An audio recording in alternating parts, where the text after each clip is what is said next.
በጭራሽ እነዚህን ስሞች ለራሳችሁም ለልጆቻችሁም እንዳታወጡ።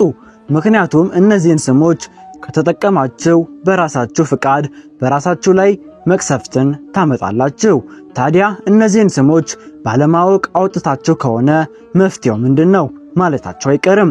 እኛም ይህንን በመረዳት መፍትሄውንም አብረን ይዘንላችሁ መጣናል። ቪዲዮውን ላይክ ቻናሉን ደግሞ ሰብስክራይብ ያደረጋችሁ አብራችሁን ቆዩ። እስከ ፍጻሜው አብራችሁን ከቆያችሁ ብዙ ነገሮችን ታገኛላችሁ። እንግዲህ እንደሚታወቀው ሁሉም ነገር የራሱ የሆነ ልዩ መጠሪያ አለው። የሰው ልጅም አንዱ ከሌላው የሚለይበት የራሱ የሆነ ስም አለው። ከሁሉም ደግሞ ለየት ያለ እንዲሆን የሚያደርገው ደግሞ አንድ የኦርቶዶክስ እምነት ተከታይ የሆነ ግለሰብ ሁለት መጠሪያ ስሞች አሉት። እነርሱም መንፈሳዊ ስምና ዓለማዊ ስም ይባላሉ። መንፈሳዊ ስም ማለት የክርስትና ስም ነው። ያም በቤተ ክርስቲያን ክርስትና ሲነሳ መጠሪያ የሆነው ዘንድ ይሰጣዋል። ለምሳሌ ያክለም ወለተ ማርያም፣ ወለተ ገብርኤል፣ መስቀለ ብርሃን፣ ኃይለ ሥላሴ፣ ገብረ ማርያም ይጠቀሳሉ። ዓለማዊ ስም የሚባሉት ደግሞ ለምሳሌ አበበ፣ ነብዩ፣ አስቴር እየተባለ ብዙ መጥቀስ ይቻላል። ወደ ዛሬው ፕሮግራማችን ስንገባ ይበልጥ የምናተኩረው የዓለማዊ መጠሪያ ስሞች ነው ቤተክርስቲያን የማትፈቅዳቸው ነገር ግን አንዳንዶቻችን ባለማወቅ አንዳንድ ጊዜ ደግሞ ሊሰጥ የሚገባውን ትኩረት ሳንሰጥ እነዚህ መቅሰፍትን የሚያወርዱ ስሞች ይወጣሉ። እነዚህ ስሞችም የሚከተሉት ናቸው። አንደኛ ሁሉን ቻይ በሆነው በእግዚአብሔር ስም ልጅን መሰየም። ያ ሲባልም ለምሳሌ አዶናይ፣ አማኑኤል፣ ኢየሱስ፣ ኤልሻዳይ፣ እግዚአብሔር የተባሉ ስሞች በፍጹም ለሰው የማይወጡ ስሞች ናቸው። ምክንያቱም ደግሞ የስሞቹ ትርጉም የሚገልጹትና አቻ የሚሆኑት ለእግዚአብሔር ብቻ እንጂ ፈራሽ በስባሽ ለሆነና ምንም ነገርን በራሱ ሊያረግ ለማይቻለው ለሰው ልጅ አይደለም። ሁለተኛ ማርያም። ይህንን ስም ብዙ ሴቶች የተጠቀሙበት ቢሆንም ነገር ግን ይህ ስም የአምላክ እናት የቅድስት ድንግል ማርያም ስም ነው። ትርጉሙም ማር የሚለው በምድር ላይ የሚበላውን ጣፋጭ ነገር የሚያመላክት ሲሆን ያም የሚለው ደግሞ መላእክት በሰማይ የሚመገቡት ጣፋጭ ምግብ ነው። ይህና ሌሎች የስሙ ትርጉሞች የሚሆኑት ለድንግል ቅድስት ድንግል ማርያም እንጂ ለሌላ ለማንም አይደለም። ይህ ሲባል ግን በመጽሐፍ ቅዱስ ላይ የተጠቀሱ ብዙ ማርያሞች ስላሉ እኛም ለልጆቻችን ማርያም እንበል የሚሉ አንዳንድ ግለሰቦች አሉ። ነገር ግን እውነታው ማርያም ሲሉ እነዚያን ሌሎቹን አንስት ሳይሆን ቅድስት ድንግል ማርያምን በማሰብ የሚወጣ ስለሆነ በፍጹም በቤተ ክርስቲያን አይፈቀድም።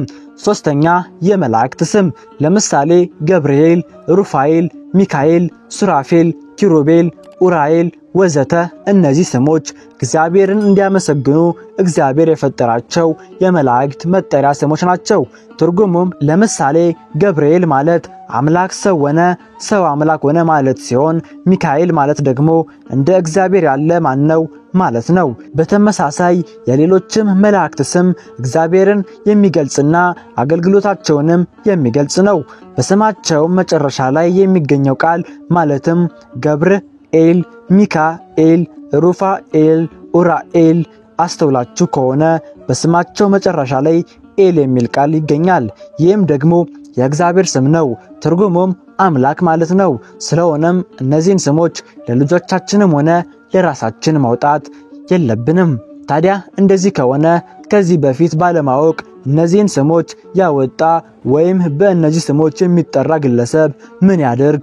መፍትሄውስ ምንድነው ብለን ስንመለከት ሁለት መንገዶች ወይም አማራጮች አሉት። አንደኛ ከዚህ በፊት ሲጠራ የነበረበትን ስም ሙሉ በሙሉ መቀየር ሲሆን ሁለተኛው መፍትሄ ደግሞ በስሙ ላይ ወይም ዘ የሚሉትን ቃላት በስሙ ላይ መጨመር አለበት። ይህ ሲባል ለምሳሌ ሚካኤል የሚል ስም ያለው ሰው ካለ በስሙ መጀመሪያ ላይ ዘ በማስገባት ዘሚካኤል ማለት ይችላል። ወይም በሌላ አማራጭ የሚለውን ቃል በማስገባት የሚካኤል ማለት ይቻላል። በተጨማሪም ስማቸው ከላይ ከተጠቀሱት መካከል አንዱ ከሆነ የንና ዘን በማስገባት መጠቀም ይቻላል።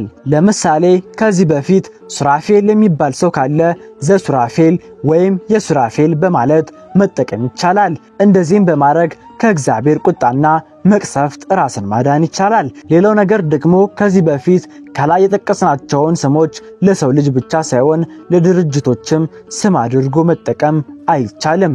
ለምሳሌ ቅዱስ ሚካኤል ፋብሪካ፣ ቅዱስ ገብርኤል ሕንፃ፣ አዶናይ መድኃኒት ቤት፣ እነዚህንና ሌሎችንም እየጠቀሱ ለንግድ ማዋል በቤተክርስቲያን በጥብቅ የተከለከለ ነገር ነው። ለዚህም ዋነኛው ምክንያት ከላይ የጠቀስናቸው ስሞች ትርጉማቸው ፍጹም ጠንካራ የሆነና ታላቅ የሆነ እምነትን የተላበሱ ናቸው።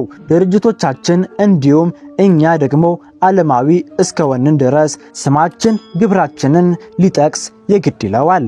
ለምሳሌ አዶናይ የሚባል ሰው ካለ አዶናይ ማለት ሁሉን ቻይ ማለት ነው። ስለዚህ ለልጆቻችሁ አዶናይ የሚል ስም ስታወጡ የሰው ልጅ እስከሆነ ድረስ ሁሉን ነገር ይችላል ማለት ዘበት ይሆናል።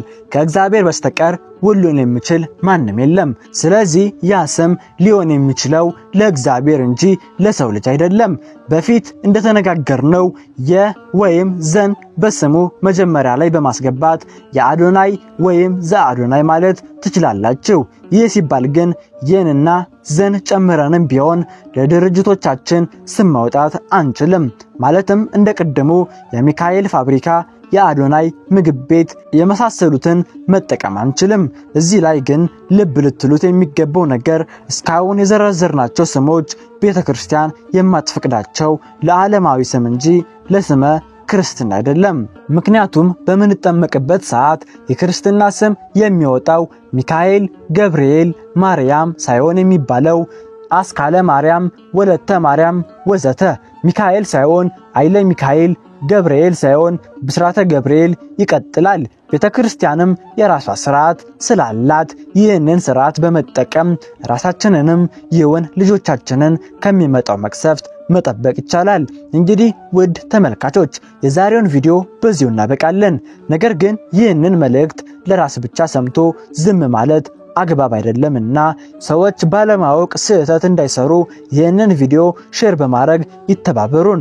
በተጨማሪም ዩቲዩብ ይህንን ቪዲዮ ለሌሎች እህትና ወንድሞቻችን እንዲያዳርስልን ይህንን ቪዲዮ ላይክ ያደርጉ። እንዲሁም ያለውትን ሐሳብና አስተያየት በኮሜንት ስር ይጻፉልን። በቀጣይ ፕሮግራም እስክንገናኝ መልካሙን ነገር በሙሉ ተመኘንላችሁ። መልካም ጊዜ።